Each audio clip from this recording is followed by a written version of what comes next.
Hello, everybody. It's time for another episode of Hey, everybody. It's time for another episode of Tech 21 Tech Tidbits with Tim. And today we have Andrew. Hello. We all know him. And we're going to talk about a question we got from Bruce from Amityville.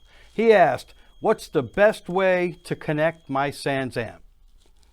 And he could mean to an amp, a PA, an interface. You could do it anyway. But we're going to talk about that today. And I'm going to give the floor to Andrew here.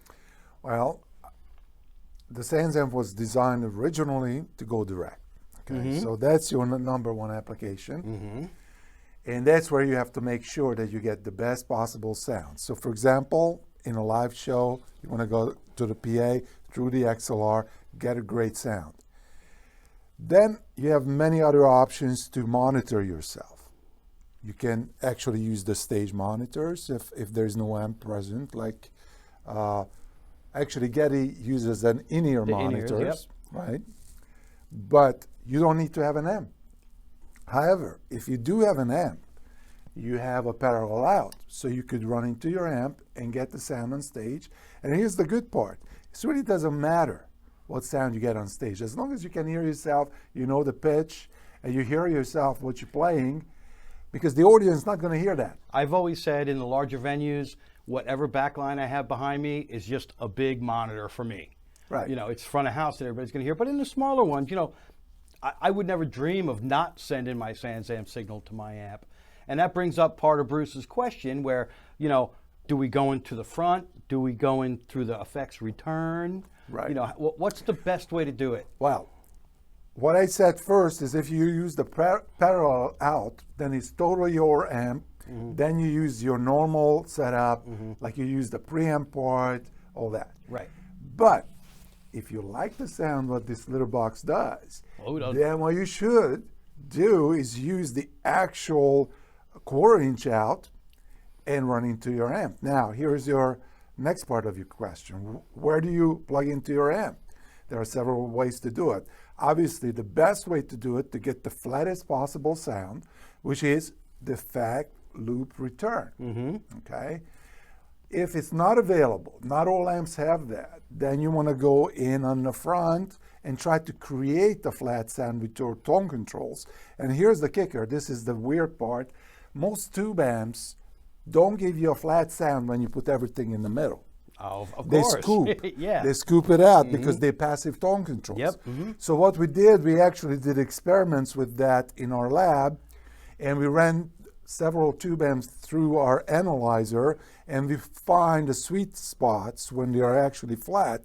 And for example, we have a Fender Blues something, and the flat sound was, mid was on max, and both the bass and the treble turn off. So it's like a crazy setting to get a flat. So I cannot predict what is a flat sound on a particular amp.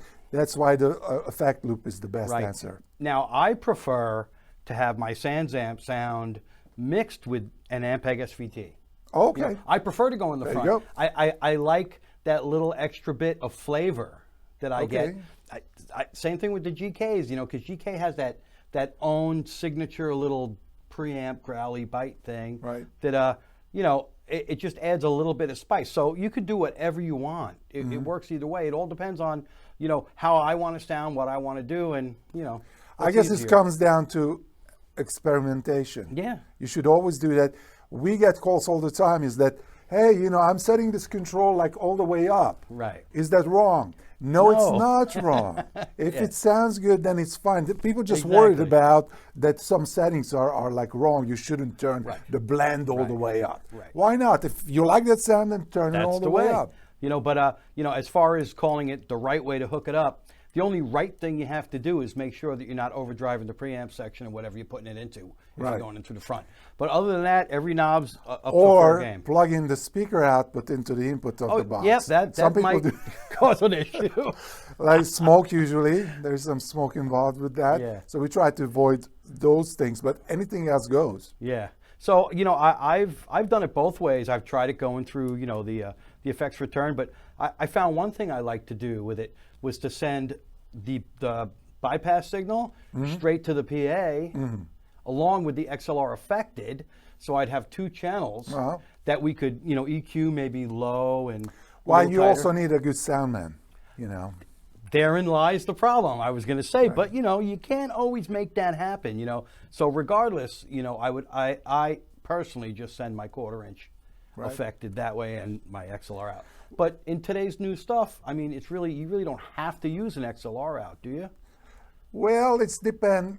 We find some interesting setups like on stages that the stage could have a separate electronic supply than the mixing board down there. Right.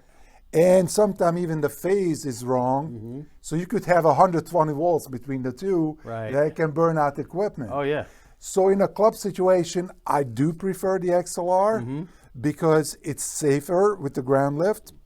Oh, absolutely. And by the way, our ground lift works in a way when you connect back the ground, we have a little fuse inside, a self-healing fuse. So if there is a potential difference between the two circuitries, that fuse is going to open up. But then when you unplug it, it's self-healing. That's fantastic. So we have a little tricks, many times we don't tell people because it's too much information. Yeah. But it's just safer. But with modern gear, yes, you're right. It's not necessary to have XLR because the XLR was designed for long cables to run and not to pick up noise and all that. Back when there'd be 17 miles of cabling in a studio. Right.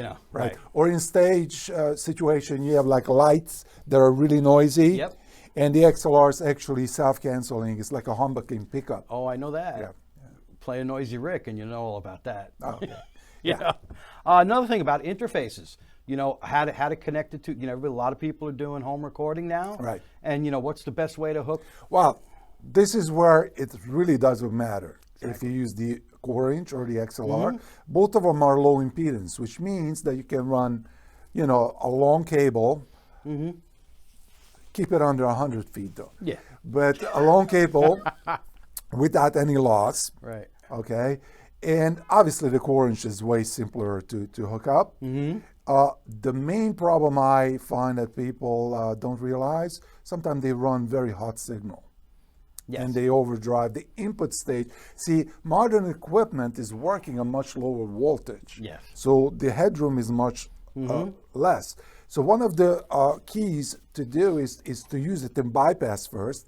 That's your unity gain. So whatever you set up, it's going to have to be matching that or even less. Yes. Like with a really active bass or really loud bass, it's just you should, turn it down. Active bass especially, you can turn down the volume. You don't have any affect your tone.